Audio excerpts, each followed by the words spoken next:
Qoraqalpog'istonda dahshatli to'qnashuv. Poyezd va KAMAZ yuzma-yuz kelib qoldi. 2025-yil 6-oktyabr kuni Qoraqalpog'iston Respublikasida katta yo'l transport hodisasi yuz berdi. Andijon Qo'ng'irot yo'nalishida harakatlanayotgan yo'lovchi poyezd qo'riqlanmagan temir yo'l kesishmasida KAMAZ yuk mashinasi bilan to'qnashib ketdi. Poyezdda jami 216 nafar yo'lovchi bo'lgan. Xayriyatki, ularning birortasi og'ir jarohat olmadi.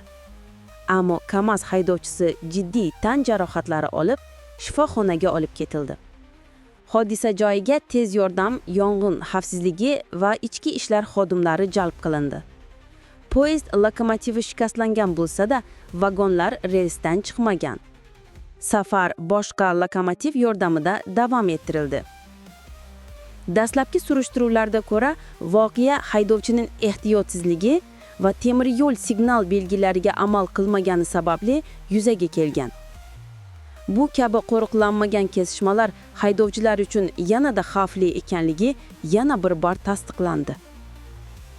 Bu hodisa yana bir bor shuni ko'rsatdiki, temir yo'l kesishmalarida birgina e'tiborsizlik katta fojialarga olib kelishi mumkin.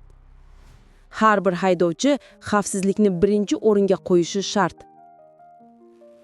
Agar bu yangilik siz uchun muhim bo'lsa, videoga Virksni shir bosishni unutmang. Va eng so'nggi xabarlardan birinchi bo'lib xabardor bo'lish uchun kanalimizga obuna bo'ling.